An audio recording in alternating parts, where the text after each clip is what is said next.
Bismillahirrahmanirrahim. Assalamualaikum warahmatullahi wabarakatuh.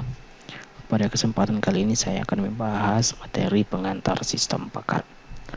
Sistem pakar tidaklah lepas dari histori revolusi industri. Revolusi industri itu adalah keadaan di mana banyak aspek kehidupan yang terpengaruh oleh perubahan yang bersifat global.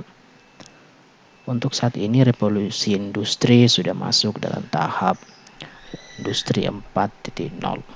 Dan sebelum masuk di industri 1.0, manusia memproduksi barang dan jasa hanya mengandalkan tenaga fisik saja.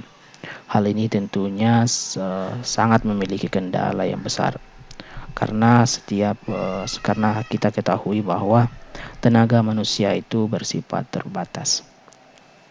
Kita masuk di industri 1.0, di mana di industri 1.0 itu ditemukan mesin uap yang mengubah sejarah. Mesin uap ini juga dimanfaatkan pada kendaraan seperti roda 4 dan seperti kereta api, di mana bahan utamanya saat itu adalah mesin uap ya, sehingga kendaraan tersebut bisa berjalan. Selanjutnya masuk di industri 2.0 ya, di mana dimulai dari lini produksi dengan menggunakan alat yang dikenal dengan assembly line ya, yang tujuannya untuk membuat perusahaan bisa memproduksi barang secara massal dengan cepat. Kemudian kita masuk di revolusi industri 3.0 ya.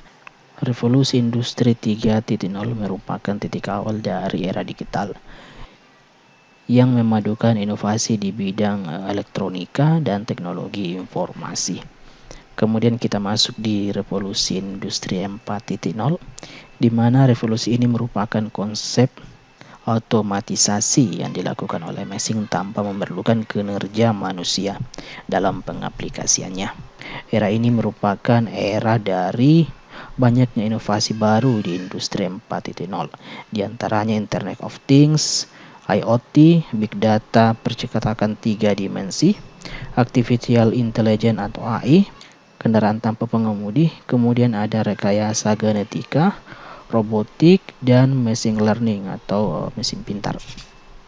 Selanjutnya kita masuk di Artificial Intelligence atau AI, atau juga biasa disebut dengan kecerdasan buatan.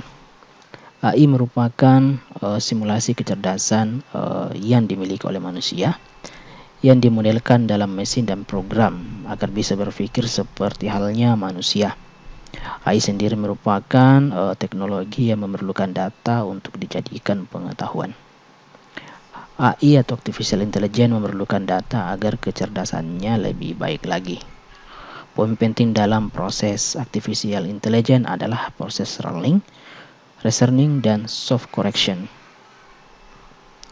Kemudian ada beberapa jenis atau cabang dari artificial intelligence, sangat banyak sekali ya. Di sini kita bisa lihat ada machine learning, natural language, speech, expert system, planning, robotic, dan vision.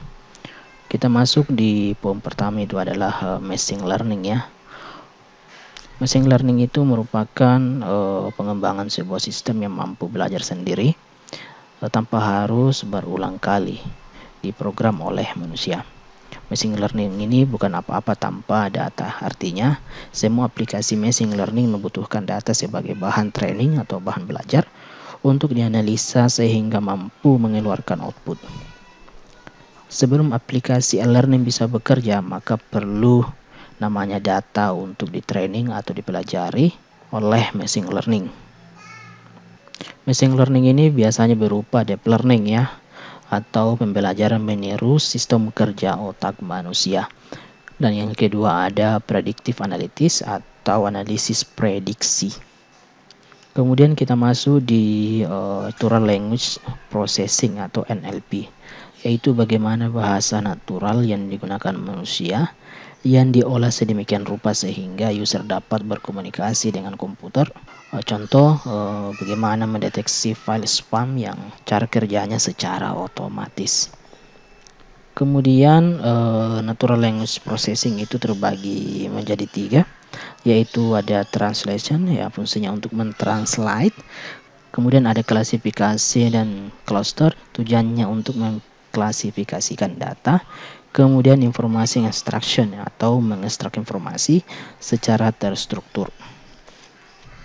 Kemudian ada speech ya. Speech di sini terbagi menjadi dua, yaitu speech to text dan text to speech ya.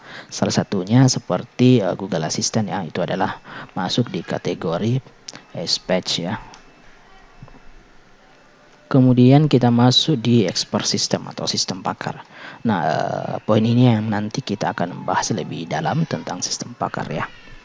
Kemudian selanjutnya ada planning, schedule, dan optimization. Kemudian ada juga robotik, dan yang terakhir itu ada vision. Vision di sini adalah teknologi untuk menangkap, menganalisa, dan memproses gambar. Vision AI di sini terbagi menjadi dua, yaitu image recognition dan machine vision. Untuk image recognition itu adalah kemampuan mesin dalam menginterpretasikan input dan mengelompokkannya apa yang terdapat dalam gambar dan video. Sederhananya, Vision AI ini mampu menganalisis objek dalam gambar yang ditangkap untuk menghasilkan keputusan hingga mengambil tindakan. Kemudian ada machine vision, adalah kemampuan komputer untuk mempelajari dan memahami suatu lingkungan. Machine vision biasanya dikaitkan dengan kemampuan komputer untuk melihat. Kemampuan tersebut digunakan untuk mendigitalkan gambar, memproses data, dan mengambil beberapa jenis tindakan. Sistem machine vision ini menggunakan sensor untuk melihat dan mengendalikan suatu objek dengan bantuan komputer. Machine vision ini digunakan dalam berbagai proses industri seperti inspeksi bahan, kemudian pengenalan objek, kemudian ada pengenalan pola, analisis komponen elektronik, karakter optik, dan pengenalan mata uang. Oke, saya kira itu saja dulu ya untuk materi kita kali ini tentang pengantar sistem pakar. Assalamualaikum warahmatullahi wabarakatuh.